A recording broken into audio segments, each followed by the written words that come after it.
জনাই থৈ যাম সাব ইন্সপেক্টৰ আমাৰ ইউবি এবি কমিউনিকেশ্যন এই তিনিটা ক্ষেত্ৰত অসম আৰক্ষীয়ে সাব ইন্সপেক্টৰ পোষ্টৰ পৰীক্ষা পাতিছিল ইয়াত পদ আছিল 203টা ইয়াৰে ইতিমধ্যে লিখিত পৰীক্ষা হৈ গ'ল আৰু এই লিখিত পৰীক্ষাত যিসকলে উত্তীৰ্ণ হ'ল যিসকলে কাট অফ নম্বৰ পাবলৈ সক্ষম হ'ল তেওঁলোকৰ তালিকা 6 মাৰ্চ তাৰিখে আৰক্ষী বিভাগে প্ৰকাশ কৰিব 6 মাৰ্চ তাৰিখে লিখিত পৰীক্ষাৰ ৰিজাল্ট হোৱাৰ লগে লগে পিএছটি আৰু পিইটি আৰম্ভ হ'ব আৰু পিএছটি আৰু পিইটিৰ এডমিট কাৰ্ড আপোনালোকে 9 মাৰ্চত ডাউনলোড কৰিব পাৰিব আৰু পিএছটি আৰু পিইটি 17 মাৰ্চৰ পৰা আৰম্ভ হ'ব এয়া হ'ল অসম পুলিচৰ সাব ইন্সপেক্টৰ ইউবি এবি আৰু কমিউনিকেশ্যন ইয়াৰ বাবে যি পৰীক্ষা হৈছিল ইয়াৰ পিছত আমাৰ এটা ডাঙৰ পৰীক্ষা হৈছিল কনষ্টেবল আমাৰ এটা ডাঙৰ পৰীক্ষা হৈছিল সেইটো হ'ল constable UB constable AB constable communication আৰু sub officer fire and emergency service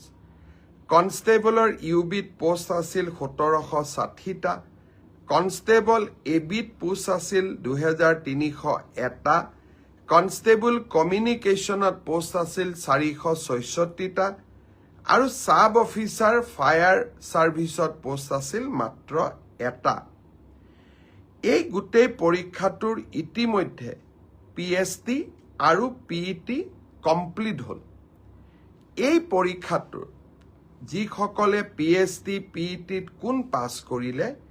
ইয়াৰে ৰিজাল্ট অসম আৰক্ষীয়ে 12 মাৰ্চ তাৰিখে ঘোষণা কৰিব অৰ্থাৎ কনষ্টেবল ইউবি এবি পৰীক্ষাৰ প্ৰথম ৰিজাল্ট 12 মাৰ্চ তাৰিখে প্ৰকাশিত হ'ব ইয়াৰ পিছত আপোনালোকে নিজেও জানে যে এটা লিখিত পৰীক্ষাত আমি অৱতীৰ্ণ হ'ব লাগিব আৰু এই লিখিত পৰীক্ষাটিৰ বাবে যিসকলে কাট অফ মাৰ্ক পাবলৈ সক্ষম হ'ব তেওঁলোকে এডমিট কাৰ্ড 17 মাৰ্চৰ পৰা ডাউনলোড কৰিব পাৰিব আৰু ফাইনেলি এবি ইউবিৰ ৰিটেন টেষ্ট 23 মাৰ্চত অনুষ্ঠিত হ'ব ইয়াৰ পিছত অসম আৰক্ষীত ড্ৰাইভাৰৰ 667টা পোষ্টৰ বাবে পিএছটি আৰু পিইটি অনুষ্ঠিত হৈছিল এই ড্ৰাইভাৰৰো পিএছটি পিইটিৰ পৰীক্ষাৰ ৰিজাল্ট অহা পৰহি দিনাখন অৰ্থাৎ 4 মাৰ্চ তাৰিখে অসম আৰক্ষীয়ে ঘোষণা কৰিব ইয়াৰ পিছত স্বাভাৱিকভাৱে ড্ৰাইভিং টেষ্ট হ'ব আৰু ড্ৰাইভিং টেষ্টৰ পৰীক্ষাৰ বাবে এডমিট কাৰ্ডো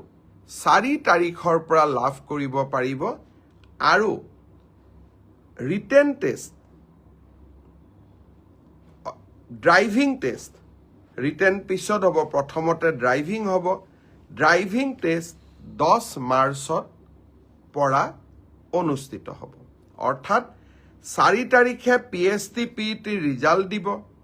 এডমিট কাৰ্ডো 4 তাৰিখে দিব আৰু 10 মাৰ্চৰ পৰা ড্ৰাইভিং টেষ্ট হ'ব আৰু ফাইনেলি ইয়াৰ পিছত এটা লিখিত পৰীক্ষাটো আমি এপিয়াৰ কৰিব লাগিব এতিয়া মই আহিছোঁ কনষ্টেবল এবি চিডিঅ অৰ্থাৎ কামাণ্ডো বেটেলিয়ন এই ক্ষেত্ৰত ইয়াত পোষ্ট খুব কম আছিল মাত্ৰ 164টা পোষ্ট আছিল 164 কাৰণ কামাণ্ডো বেটেলিয়নবিলাক নতুন বেটেলিয়ন ইয়াত ভেকেন্সি অহাৰ এতিয়া প্ৰশ্নটো বহুত কম কামাণ্ডো বেটেলিয়নৰ ৰিজাল্ট আমি আমাৰ কাট অফ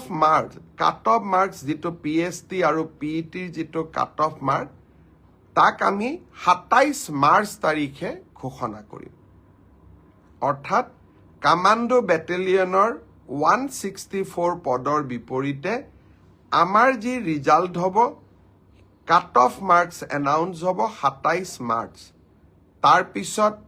এডমিট কাৰ্ড আহিব 1 এপ্ৰিল তাৰিখে আৰু সাইকোমেট্ৰিক টেষ্ট 8 এপ্ৰিলৰ পৰা অনুষ্ঠিত হ'ব আমাৰ গ্ৰেড 4 অসম আৰক্ষীত 258টা পোষ্টৰ বাবে অনুষ্ঠিত হৈছিল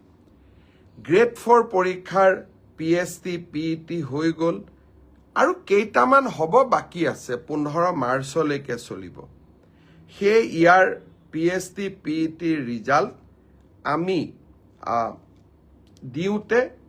কিছু পলম হ'ব 30 এপ্ৰিল পাবগৈ এয়া হ'ল অসম আৰক্ষী